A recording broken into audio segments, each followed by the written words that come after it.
Welcome to a few moments together on the Parsha. The Shabbos, we have the privilege of reading Parshas Beshalach. It is Shabbos Shira, the Shabbos of the song of Oz Yoshir, which is found in Parshas Beshalach.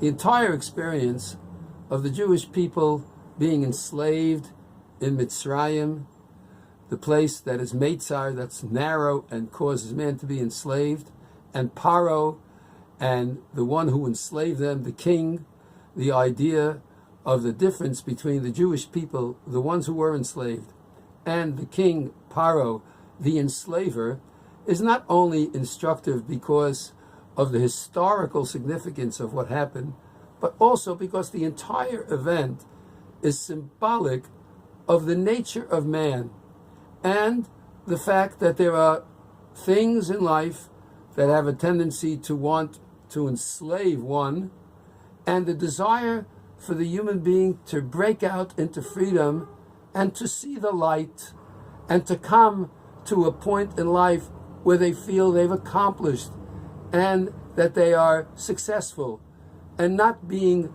narrowly squeezed as Paro and the Egyptians did to the Jewish people.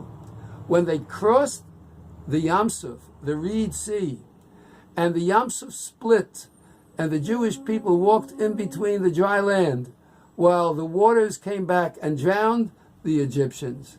And the entire episode of Paro pursuing the Jewish people, the language that the Shira uses to describe the events and the thoughts of Paro, are instructive for us and give us an insight into the very nature of the path in life we should pursue. One pasuk stands out in my mind to teach one of those important lessons.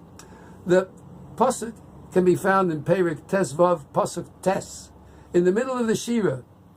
And the enemy says, Omar Oyev, the enemy says, Erdof, I will pursue Asig, I will reach Achalek Shalol, I shall divide the spoils, Timla Emo Nafshi, my soul will be filled from the spoils. And then it says, Orik Harbi, I shall unsheath my sword, Todishemo Yodi, my hand shall possess and take control. As many have pointed out, this pasuk is backwards. If you're going to war, the first thing you do is unsheath your sword. You take possession of the people. After you've done that, then perhaps you'll be able to take the spoils. Asig achalek shalol, I will reach them and I will divide the spoils. Timla emo nafshi, my soul will be filled. But first comes orik charbi, not after. The pasuk is backwards.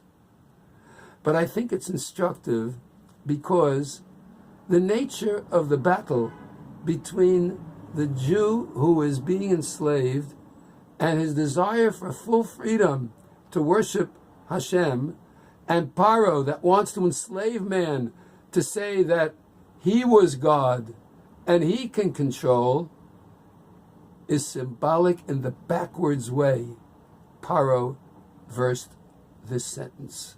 Because Paro first said, I'm going to go and I'm going to spoil, I'm going to take possession, and only then am I going to go to battle. And of course, if your mind is focused only on the spoils and later you have a battle that you're going to go into, you're not going to win, just as Paro didn't win. He ended up getting drowned in the sea.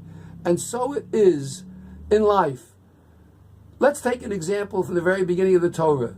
It says, Vayihi Erev, Vayihi Voker, Yom Echad. The Jewish people count the day exactly the opposite of the way the rest of the world counts it. By us, it's Vayihi Erev. There is confusion, evening, Erbuvia, a confusion, mixture of day and night. Vayihi Boker, then comes morning, then comes Yom Echad, then comes the full day. Because the Jewish people look at life with an understanding that it starts with somewhat of a confusion. When we're younger, we're not sure. We're debating of the path to choose. We're caught in the midst of the battle between our desire of the pleasure of the moment and the long-term eventual success that we know can only be achieved by controlling that and putting it away and postponing it temporarily so that we can have a full success. While the rest of the world, they start the day in the morning. Oh, everything's bright and wonderful, but it ends in the evening with confusion. It ends without a clear understanding of what was my purpose in life. Did I accomplish? And they have to go and face the consequences when they come before the heavenly court that's going to ultimately ask, what did you accomplish? Did you utilize the early years to strengthen yourself and put things straight so that later on things were much clearer and you ended the day with beauty and understanding? And so the same thing with Paro. He's got it all confused. He's going to win. He's going to take the spoils. He's going to have fun now. But the end result is he's not going to win the war because he didn't realize that it's going to be a day in which he has to come and make a reckoning. The Jewish people and Paro have two different worldviews. Our worldview is you prepare for battle. You get your armaments ready.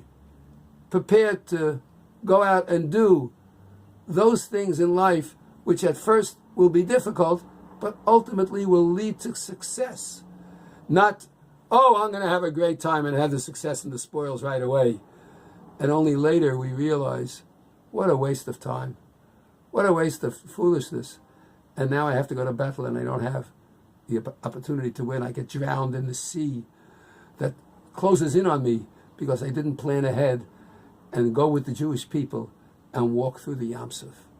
So this sentence, this pasuk, in which Paro had it backwards, is indicative of the difference between the way we should approach life and the way Paro did. And our job is to realize that opposite quality and to say, I'm going to battle. I'm going to get up in the morning. It's difficult. I'm going to go to shul. I'm going to daven. I'm going to recognize what the real values of life are. And you know what at the end is going to be? I'm going to be Timla Emo Nafshi. My soul will be filled with the spoils. I'm going to achalek shalol. I'm going to take the spoils. I'm going to get them at the end because the spoils of truth are going to be my spoils. Powerful idea in the Song of Shira.